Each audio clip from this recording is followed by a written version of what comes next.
கர்த்தர் சொல்லுகிறது என்னவென்றால், இதோ நான் யாக்கோபுடைய கூடாரங்களின் சிறையிருப்பை திருப்பி அவன் வாசஸ்தலங்களுக்கு இரக்கம் செய்வேன். நகரம் தன் மண்மேட்டின் மேல் கட்டப்பட்டு அரண்மனை முன்போல நிலைப்படும்.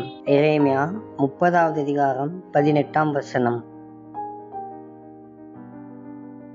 வாழ்க்கையில் நாம் செய்ய வேண்டிய காரியங்களை நிறைவேற்ற ஆண்டவர் நமக்கு மற்றும் ஒரு வாய்ப்பை தரும்போது அதை இறுக பற்றி கொண்டு நமக்கான அவருடைய தனித்துவமான அழைப்பில் கவனம் செலுத்துவதில் தீவிரமாக இருக்க வேண்டும்.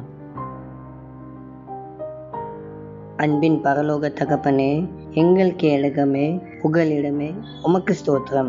ஆண்டவரே, எங்களுடைய வாழ்க்கையின் திட்டங்களை நிறைவேற்ற நீர் தருகின்ற வாய்ப்புகளை நாங்கள் தவறவிடாமல் வெற்றி பெற கிருபை தாரும். கர்த்தாவே, நாங்கள் உம்முடைய பெயர் மகிமைப்படும் வகையில் ஜெபிக்க செயல்பட எங்களை அர்ப்பணிக்கிறோம். இந்த நாளின் தேவைகளை சந்தியும், பாதுகாத்து வழிநடத்தும். இயேசுவின் மூலம் ஜெபிக்கிறோம் பிதாவே, ஆமேன்.